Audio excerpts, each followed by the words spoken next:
And welcome to the Sunday Night Sports Highlight Show. We're going to open it up a little different with a special guest who's from Fresno, and you could see him in the World Cup potentially this summer playing for Team USA. He is Max Arfsten. Max, thanks for joining us at the Fox 26 studios. Last time I talked to you was in the summer. You were getting ready for the MLS All-Star game. How did that go for you? Yeah, it was good. We won. We played the Liga MX All-Stars. I got my first All-Star appearance, and yeah, always nice to go down to Austin and get a win. The biggest star you saw there was? Not Messi, but I know you wanted dinner with him too. I know. I was hoping to get a dinner with Messi, but things happen. What's crazy to me is you reached that level of stardom and you started here in Fresno. What were some of the fields you remember going to when you were young, an up-and-coming player, that you just wanted an extra bit of practice? Where would you go? Yeah, growing up, I'd go to basically wherever I could get, some time on the field and time on the ball. But Keith Tice Park is a big one for me. I still go there in my off season to train. Buchanan, Clovis East, really all over. But like I said, just anywhere where I could, train and get some work in. Well, let's get some work in right now. You mind grabbing that soccer ball in front of us and passing it with me a little bit as I ask you maybe now, what's the biggest stadium you've played in since you've been at Keith Tice Park? Biggest stadium I played in, I would say NRG Stadium. Oh, damn. There we go. There we go.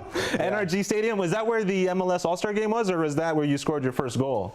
NRG is where I played the Gold Cup final. We played Mexico. That's right. Yeah, so that's probably the biggest one. The energy must have been electric. What was it like on the pitch that night playing against Mexico for a trophy? Yeah, honestly, that's an experience I'll never forget. Just being able to play Mexico, growing up as an American fan, that's always the biggest game that you look forward to. So, yeah, that was an unforgettable experience. I know we lost, but still, I'll never forget that night. Well, how did you even end up on Team USA's radar? Like, how does Max Arfsten go from Columbus Crew MLS champion to starting in the Gold Cup final for USA? Yeah, I remember I first got the call early January of 2025. Earlier this year? Sorry. No, yeah, beginning of this year. Wow. January 2025. What a year it's been for you. I know. That was my first ever call-up, and yeah, I just, remember being very honored and happy to be able to represent my country, and, ever since then, just been trying to work hard and do whatever I can to continue to get called up. What did you work on the most this year to put yourself in position to be a strong contender to make the World Cup squad?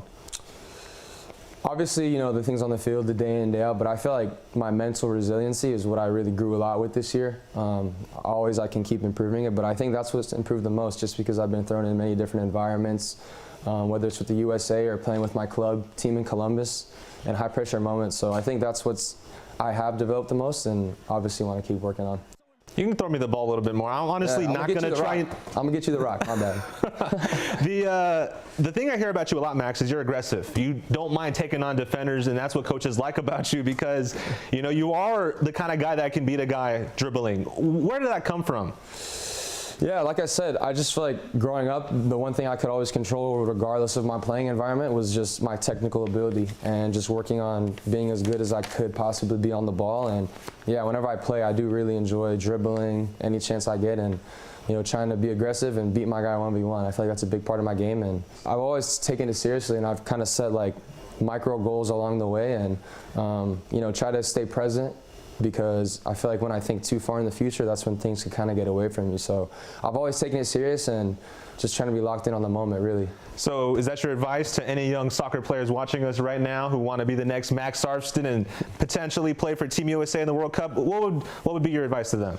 Yeah, I would say try and keep a good balance of, loving the game and enjoying it, but also knowing when it's time to work and really lock in and hone in on your craft. So yeah, the advice I give to the kids, anywhere, but in Fresno as well, is just to, keep that passion for the game, but just work on your ability on the ball as much as possible. I think if you can get as many touches on the ball in a day or in a week as possible, then you're setting yourself up for success, really. How many touches does Max Arfsten get in a day? You can also give me a touch, too. I was about to say, you got to get your touches in right now. Dude, I'm not really that good at all. You can tell I almost ate it right here on TV, but how many touches do you get per day?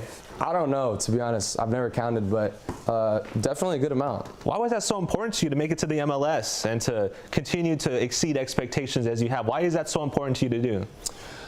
It's important to me because it's just been a goal of mine my whole life. I just always wanted to play professional soccer, and it was something that I felt like I wasn't going to stop until I got there, sort of thing. And regardless of how far I was going to take it or still may take it, I just don't want to have any regrets when I'm done playing. So, like, that's really what I'm about, is just trying to, fulfill the dreams I had as a kid.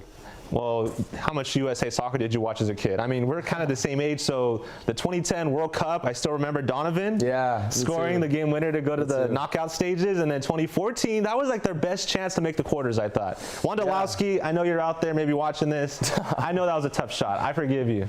What were some of your favorite memories watching the World Cup? Definitely that one, the Donovan 2010 for sure.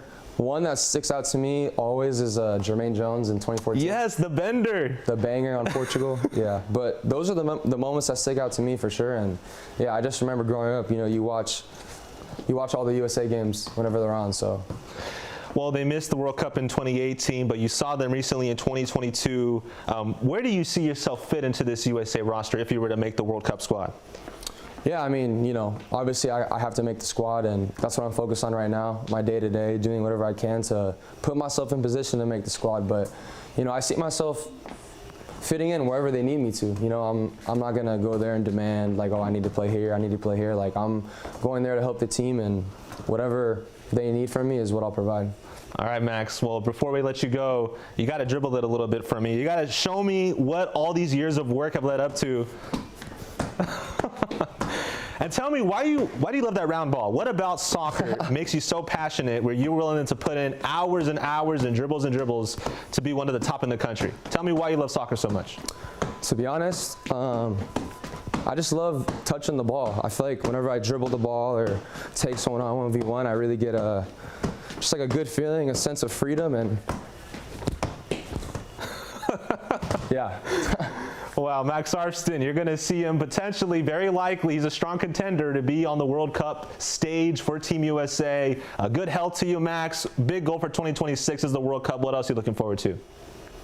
I'm looking forward to getting back with my club team in Columbus and, just like I said, taking care of the day-to-day, winning some trophies along the way, and just helping my team as much as possible. And inspiring the community of Fresno while doing it. Thank you, Max. There you go. Thank you.